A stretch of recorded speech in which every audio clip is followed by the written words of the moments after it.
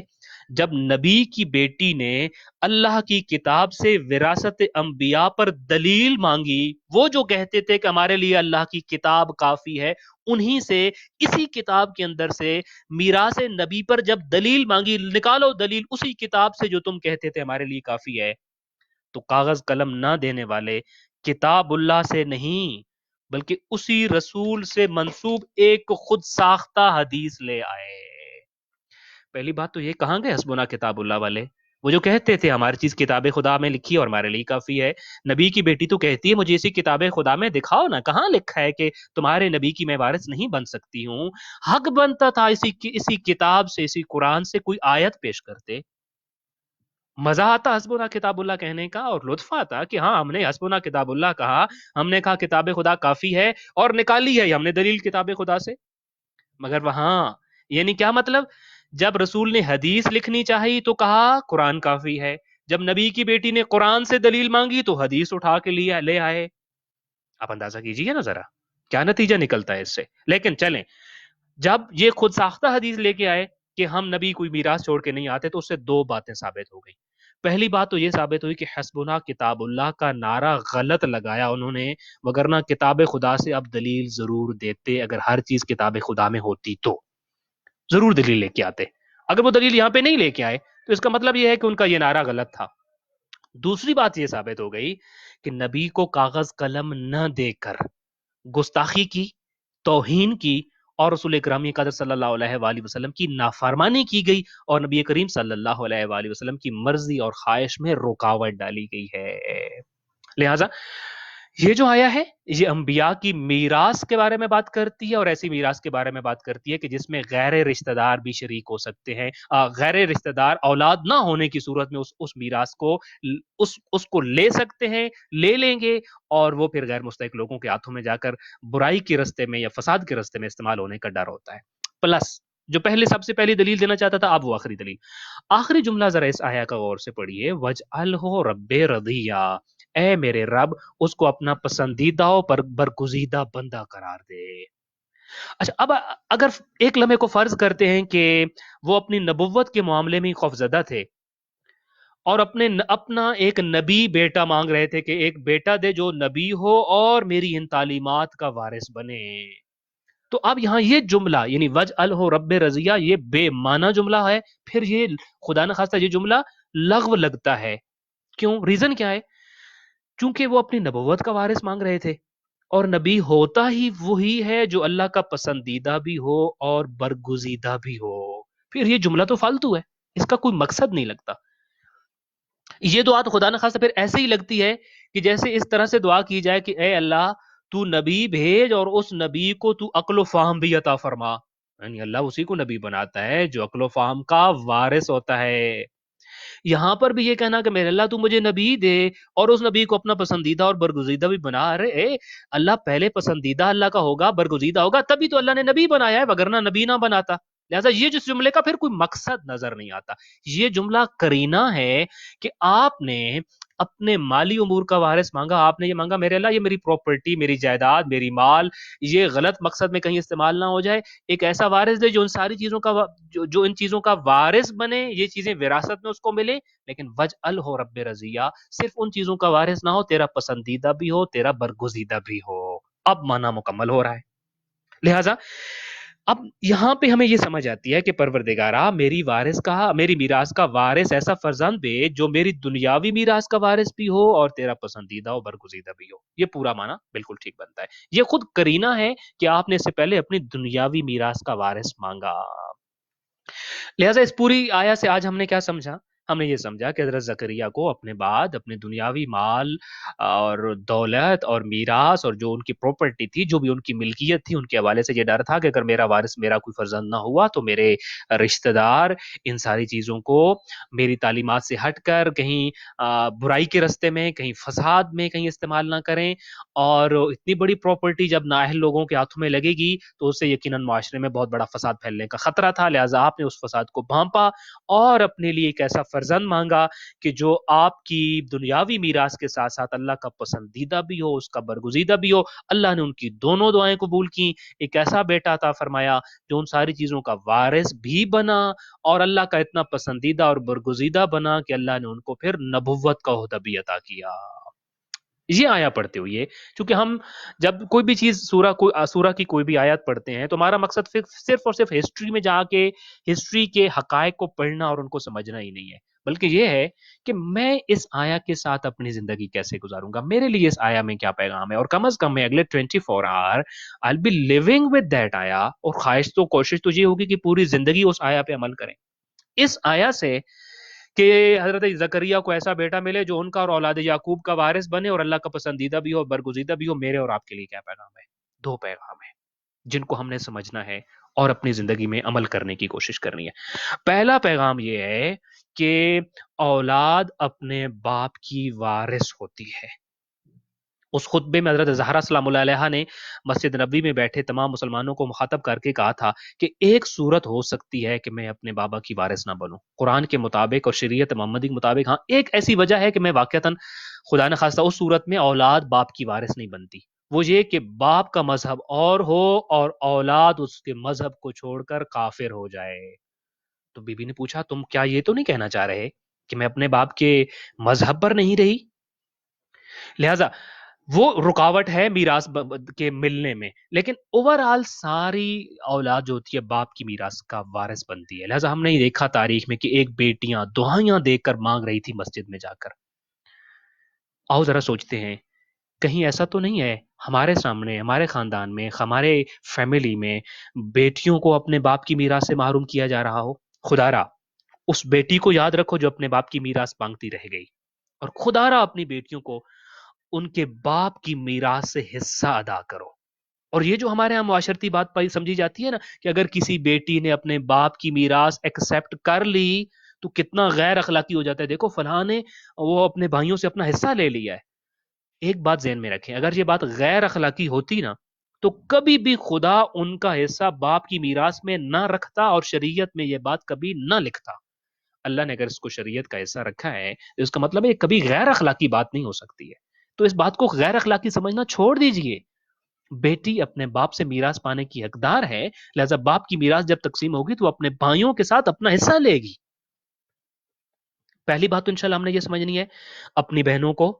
چونکہ بھائی جو ہوتے ہیں وہ اپنے باپ سے میراث پاتے ہیں، لہذا جب آپ بھائی اپنی میراث تقسیم کر رہے ہو تو اپنی بہنوں کو یاد رکھو ان کا حصہ ہے، شریعت نے لکھا ہے، اور آپ کو تو زیادہ یاد رکھنا چاہیے اس لیے کہ آپ کو دکھ یہ ہے کہ ایک باپ کو